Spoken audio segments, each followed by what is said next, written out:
परमेश्वर के वचन में से पढ़ रहे थे भजन 62 और उसका 9वां पद। सचमुच नीच लोग तो अस्थाई और बड़े लोग मिथ्या ही हैं। तोल में वे हल्के निकलते हैं, वे सब के सब सांस से भी हल्के हैं। मेरे अजीजों, पिछले दिनों में हमने खुलकर बात करने पर, जब दाऊद ने लिखा था ऊपर, हमने उस पर बात किया। आज 9वें पद में वो बोलता है, सचमुच नीच लोग तो अस्थाई हैं। जो आपके साथ नीचता कर रहे हैं, जो आपको सता रहे हैं, दुखी कर रहे हैं, परेशान कर रहे हैं, जो आपको बर्बाद करना चाहते हैं, जिनकी इच्छा आपके प्रति ठीक नहीं है, जिनके विचार आपके प्रति ठीक नहीं है। एक जैसे हम कभी कभी सोच के बारे में बोलते हैं, कितनी नीच सोच है, यानी निचला सोचने वाला व्यक्ति, किसी को बर्बाद करने के लिए सोचना, किसी पर जादू टोना कर देने के लिए बारे में सोचना और उसके माध्यम से उस परिवार को बर्बाद कर देना, ऐसी सारी सोच जो है वो नीच सोच के अंतर्गत आती है। और एक बात बता दूं मैं आपको कि ऐसे लोग ज्यादा लंबे समय तक आपको दिखाई नहीं देंगे। मेरे अजीजों, इस बात पर थोड़ा गंभीरता से विचार करना है। तोल में हल्का निकलना, परमेश्वर हमको, हमारे को तोलेगा कैसे? वचन से। हमारे जीवन में हमने कितना आयतों को वो इंप्लीमेंट किया, उससे। इंप्लीमेंट करने का मतलब है लागू करना, अपने जीवन पर कुछ चीजों को, सिद्धांतों को लागू करना। बाइबल में लिखा है, याकूब की पत्री 3 अध्याय और उसके 2 पद में,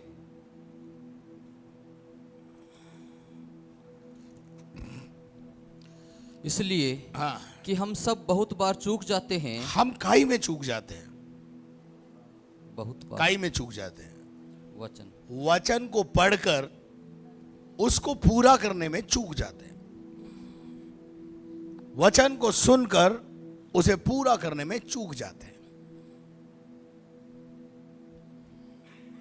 जो कोई वचन में नहीं, एक मिनट, वचन को पढ़ते हैं, सुनते भी हैं, पर हम ये यहां पर याकूब कहता है हम बहुत बार चूक जाते हैं। चूकने का क्या मतलब है? भाई मैं स्टेशन गया था, गाड़ी चूक गया। चूकने का मतलब निकल गई हो तो, गई हो तो।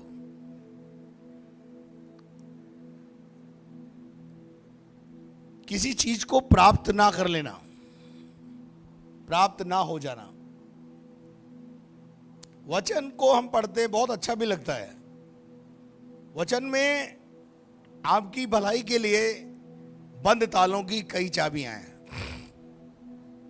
परमेश्वर के वचन में एक बहुत अच्छी आयत मुझे याद आ रही है, होशे का 8, 11 और 12। एप्रेम ने पाप करने के लिए, पाप करने को बहुत सी वेदियां बनाई हैं। ये एप्रेम कौन है? इज़राइल की 9.5 गोत्र। They belongs to God. वो परमेश्वर को जानते हैं, जीवित परमेश्वर को और उसके वचन को जानने वाले लोग। एप्रेम एक वन वर्ड है जिसमें इज़राइल की 9.5 गोत्र समाई हुई है, उसको एक वन वर्ड में दिया है, एप्रेम। एप्रेम ने बहुत सारे क्या किए हैं? बहुत सी वेदियां बनाई हैं। पाप करने को क्या बनाई हैं? बहुत सी वेदियां बनाई हैं। काई के लिए? पाप करने के लिए। वेदी हमेशा शुद्धिकरण के लिए बनाई जाती है, ध्यान रखना। पर हमने जो वेदियां बनाई हैं उससे पाप बढ़ रहा है, क्योंकि वो हमने बनाई है। और वो वेदियां according to the will of God नहीं है, वचन के मुताबिक नहीं है। बहुत सारी वेदियां हम अपने घरों में, अपने जीवन में बना लेते हैं। एप्रेम ने, इजराइलियों ने, खुदा के लोगों ने पाप करने को बहुत सारी वेदियां बनाई है। मतलब हम क्या करते हैं मालूम है? ये वेदियां क्या है? ये इंसान की युक्तियां हैं। संडे को आराधना नहीं जाएंगे, पास्टर साहब पूछेंगे तो ये कह देंगे। ये क्या है? ये भी एक युक्ति है। बचने के उपाय, हमने पाप करने को बहुत सी वेदियां बनाई, युक्तियां निकाली। और वे ही वेदियां, वे ही युक्तियां जो हमने काहे के लिए बनाई थी? पाप करने के लिए बनाई। हमारी बनाई हुई वेदियों से पाप कम नहीं हो रहा, बढ़ रहा है। तो अब क्या करना पड़ेगा? हमारी बनाई हुई चीज, हमारे बनाए हुए नियम विधि विधान से तो क्या हो रहा है? पाप बढ़ रहा है। अब पाप को घटाएं कैसे? सुनो, आगे सुनो। वे ही वेदियां पाप उनके पापी ठहरने का कारण भी ठहरी। मतलब वेदियां बनाई और उससे पाप बढ़ता चला गया। जबकि वेदी काहे के लिए बनाई जाती थी? पाप घटाने के लिए। वेदी पे जाकर पाप धोए जाते थे। लेकिन जो मनुष्य वेदी बनाता है, मनुष्य तौर तरीके बनाता है, मनुष्य जो रीति रिवाज कस्टम सिस्टम बनाता है, उसमें इंसान उलझता चला जाता है। लेकिन जो परमेश्वर बनाता है उसमें उलझता नहीं है, सुलझता है। लेकिन परमेश्वर की बताई हुई बातें हमें सोरी नहीं लगे।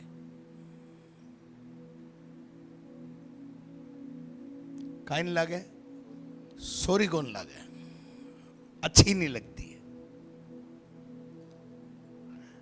माँ बाप हमेशा अपने बच्चों को तंबी, ताड़ना, डांटना, पीटना जो भी करते हैं वो काहे के लिए करते हैं? उनकी भलाई के लिए करते हैं। लेकिन माँ बच्चों से पूछो ये अच्छे लगती क्या, तो उनको अच्छे नहीं लगती वो।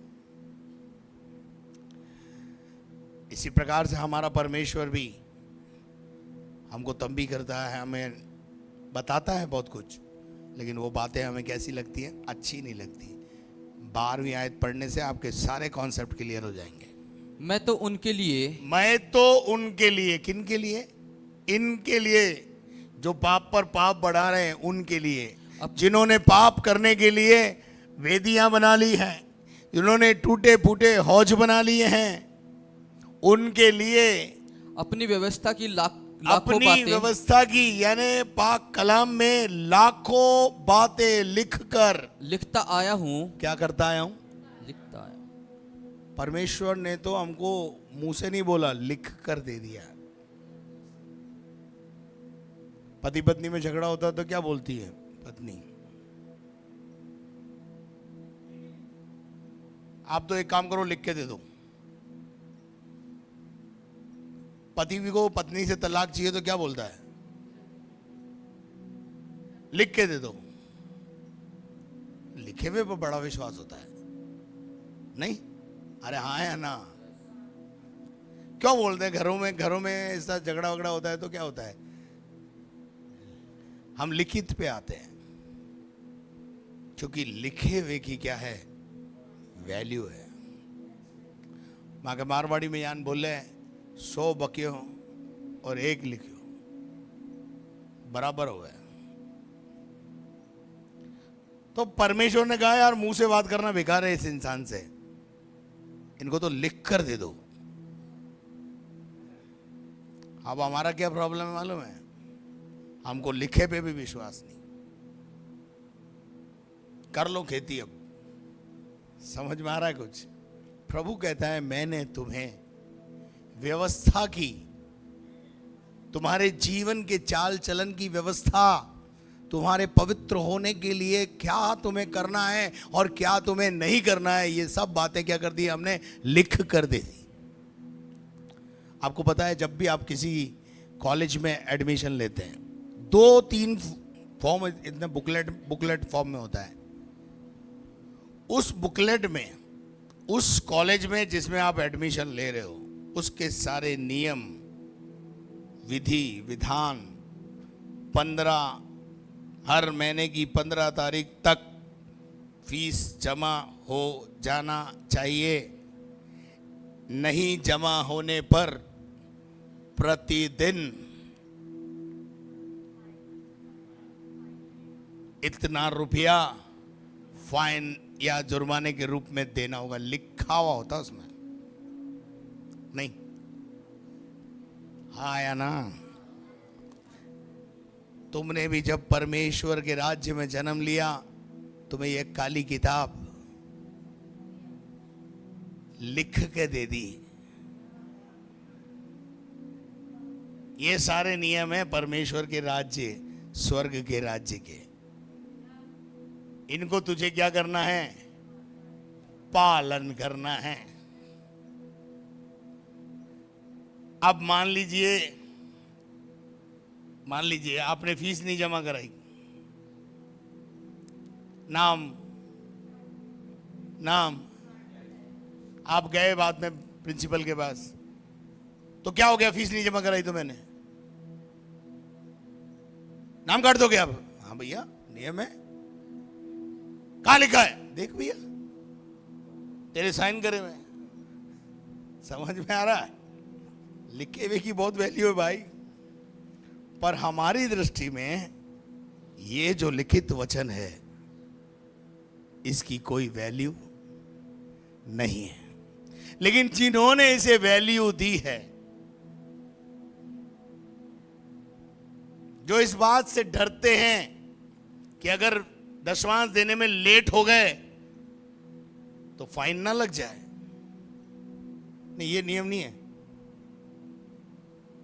हर महीने की दशमांश जो है भेज दो यहां पर, नियम नहीं है ये। क्या फर्क पड़ता है नहीं भेज देंगे तो? क्या फर्क पड़ता है नहीं भेजेंगे, नहीं डालेंगे, नहीं नियम पालन करेंगे तो क्या फर्क पड़ता है? पर एक है जो उसके लिखे नहीं मानने पर हिसाब किताब रखता है। नहीं, मैं तो नहीं रखता, पर एक है जो सब बातों का स्वर्ग में लिखा जाता है। जैसे ही आप दशमांश यहां पे डालते हैं, स्वर्ग में एंट्री होती है एक रजिस्टर में। फलाने का तो है ही नहीं, लिफाफा ही नहीं है। कोई बात नहीं, छोड़ दो उसको, उसके हाल पे छोड़ दो। वो जो सुरक्षा कर्मचारी फरिश्ते लगाए वो भी बुला लो वापस।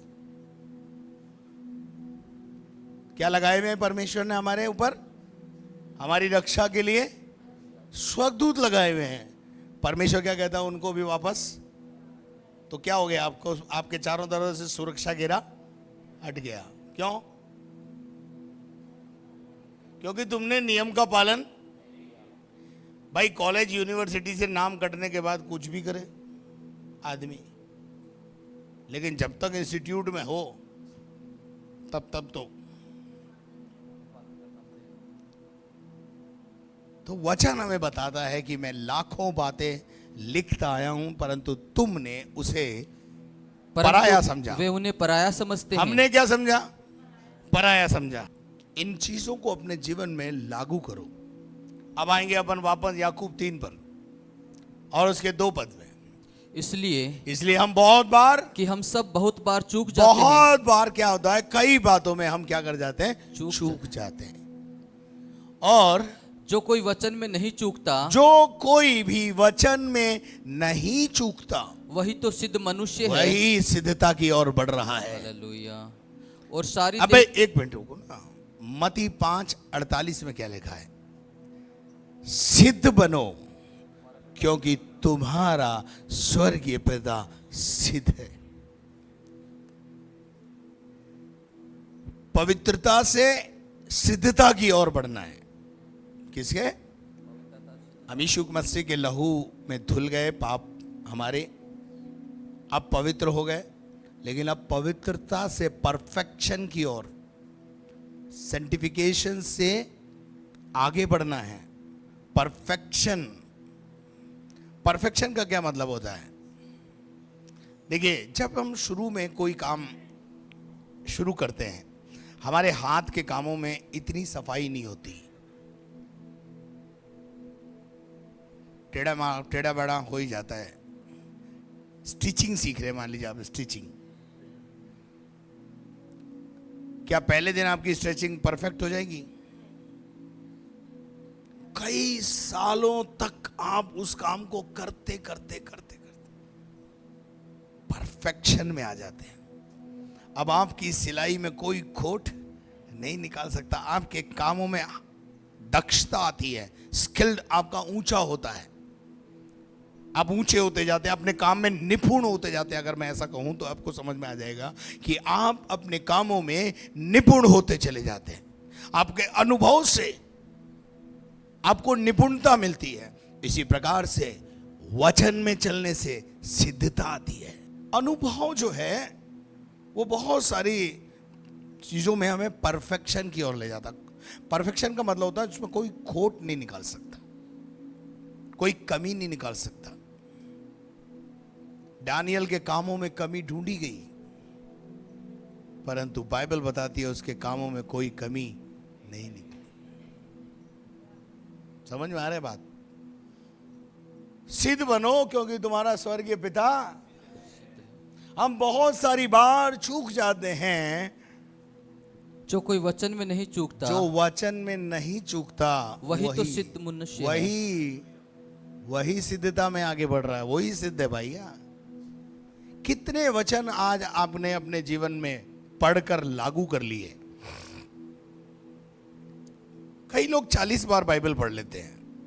मैं आपको बताऊं, 80 बार पढ़ लोगे तो भी बाइबल पढ़ने से स्वर्ग नहीं मिलेगा।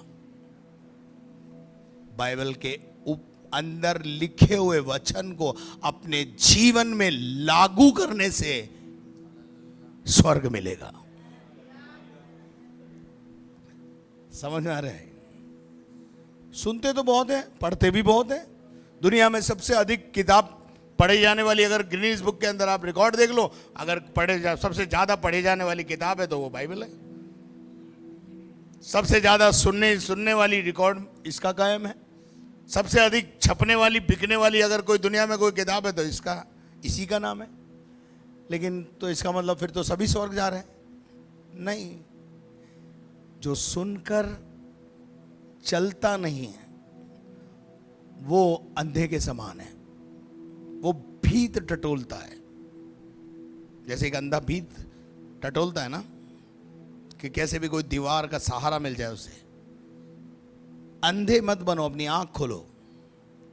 वचन में लिखा है जो वचन में नहीं चूकता वही सिद्ध पुरुष है। और सारी देह पर क्या करता है? लगाम भी लगा सकता है। प्रॉब्लम क्या है? इंप्लीमेंटेशन क्यों नहीं होता? ये देह नहीं लगाने देती इंप्लीमेंटेशन। हम बोलते हैं सादगी से जीवन जियो बेटा। वो लुहार नहीं है जिसके हाथ में हथौड़ा नहीं। वो कुमार नहीं जिसके हाथ में मिट्टी नहीं। वो तलवार लेकर अगर ना खड़ा हो तो वो काय का तलवारबाज है। अब मैं तो रोज ही हथौड़ा, तलवार सब चलाता हूं ताकि आपको शेप मिले, आप एक शेप में आ जाए। सारी देह पर क्या करता है? भक्त वही है जो जुबान पर लगाम लगाता है, ऐसा भी लिखा है याकूब में। यहां लिखा है अपनी सारी देह पर क्या करना है? कंट्रोल करना है। लगाम लगाने का मतलब होता है कंट्रोल। तो वचन में जो नहीं चूकता वो क्या है? सिद्ध पुरुष है। अब मैं आपको आशा करता हूं आपको ये बात समझ में आई होगी कि वो वहां लिखा है कि वो हल्के निकले। क्यों हल्के निकले? क्योंकि उन्होंने वचन पर वेटेज नहीं दिया, वचन को बहुमूल्य नहीं जाना, इंप्लीमेंट नहीं किया, लागू नहीं किया अपने जीवन के अंदर। दानियल की किताब 5 अध्याय और उसके 25 पद से पढ़ दीजिए। आखिरी बात पढ़कर प्रार्थना करेंगे।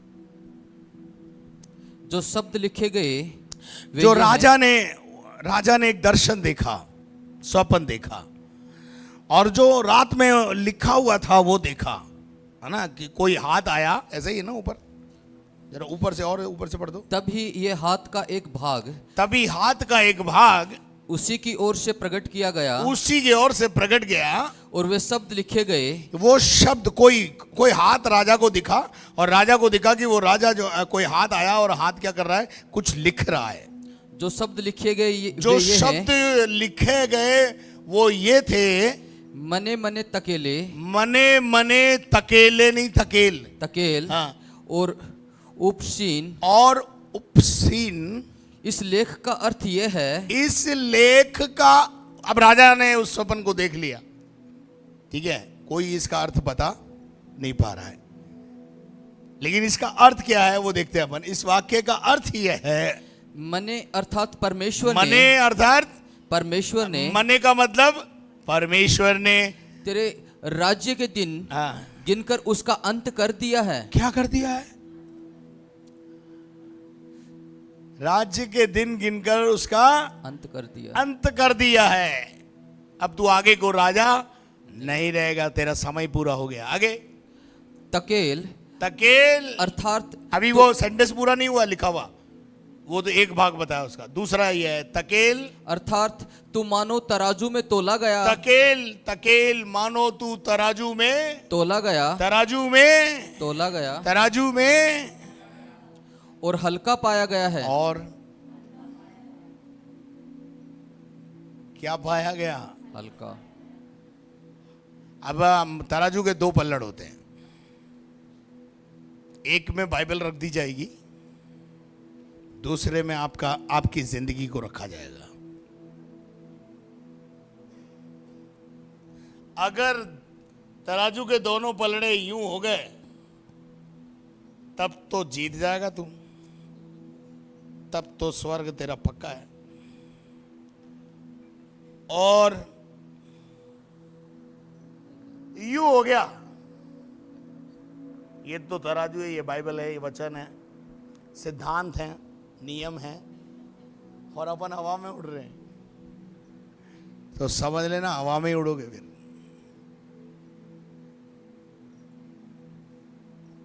परमेश्वर अपने वचन और सिद्धांत जो लिखकर आपको दिए हैं उससे आपकी जिंदगी का आलंकन करेगा। वो आउट ऑफ कोर्स नहीं जाएगा, वो बाइबल में से ही आपकी जिंदगी को जांचेगा। वो मापदंड उसके पास यही है। इसलिए हम बोलते हैं बार बार बाइबल पढ़ ले, बाइबल में लिखे हुए सिद्धांतों को अपने जीवन में लागू कर ले। आज रात यदि तेरा प्राण निकल जाएगा तो ये तू हल्का पाया जाएगा, और अगर हल्का पाया गया तो गया काम से। क्या आपको मेरी बात समझ में आई? हाँ जी। 62:9। सचमुच नीच लोग तो अस्थाई, नीच लोग तो अस्थाई हैं, और बड़े लोग मिथ्या ही हैं। बड़े लोग झूठ हैं। तोल में वे हल्के निकलते हैं, तोल में वो हल्के निकलते तोल हैं। में वो किसी की जिंदगी को हमें उसके धन से नहीं तोलना है, ना परमेश्वर उसके धन से उसको धनाढ्य और गरीब की दृष्टिकोण से देखेगा। परमेश्वर के पास एक मापदंड है, वह है व्यवस्था। ये वचन, इस वचन को आपने अपनी जिंदगी में इंप्लीमेंट कितना किया, लागू कितना किया। जितना आपने उसको लागू किया, आप अगर वचन के मुताबिक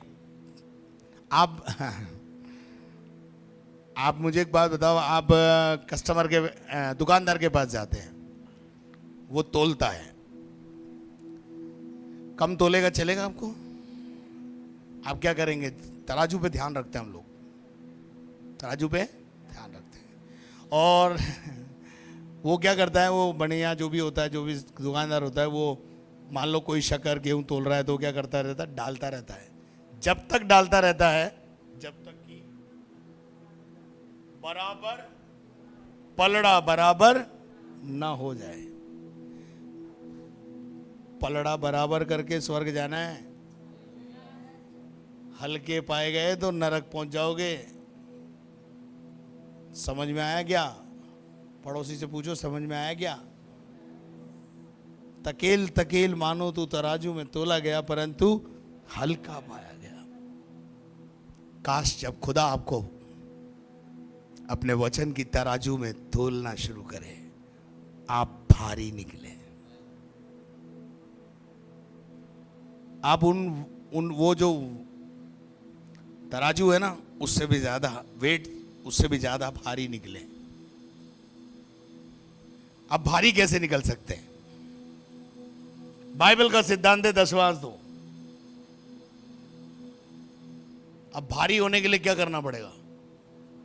10 से अभी बिल्कुल समझ में नहीं आ रहा होगा, क्यों? ये चीज समझ में आती नहीं। भारी होने के लिए क्या करना पड़ेगा भाई? प्रभु आपने तो 10 ही दिया है, 10 ही लिखा है, मैं तो 20 दे रहा हूं, 20 दे रहा हूं, तो आप क्या हो जाएंगे? हाय हाय, फिर कौन आपका स्वर्ग छीन सकता है? हालेलुया। कौन आपकी आशीषों को रोक सकता है? कौन आपकी उन्नति और बढ़ोतरी को रोक सकता है?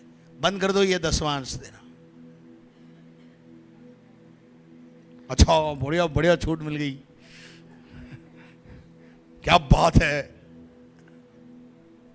भारी बनो, आपकी बात में वजन हो, आपकी जिंदगी वजनदार हो। हालेलुया। आप वचन में भारी, हालेलुया। उड़ने वाले नहीं, हल्का होगा तो उड़ जाओगे। भूसा उड़ जाता है, गेहूं उड़ता नहीं। जो भारी होता है वो उड़ता नहीं, भूसा उड़ता है। आज बहुत सारे भूसे विश्वासी हैं कलीसिया में। भूसा, अलिया, क्या होगा उनका? उड़ जाएंगे। तो आज से हम वचन में थोड़ा भारी बने। दशवांश की बात नहीं है, और भी बहुत सारी बातें, उनको अपने जीवन में झूठ नहीं बोलेंगे। ये भी सिद्धांत है ना। नुकसान हो जाएगा, हो जाने दीजिए।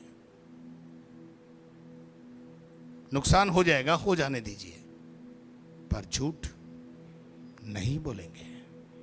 क्या आप मेरी बात को समझ रहे हैं? यह भी सिद्धांत है।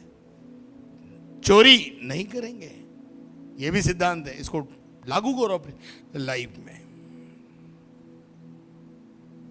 जब आप ऐसा करेंगे, आप भारी होते चले जाएंगे।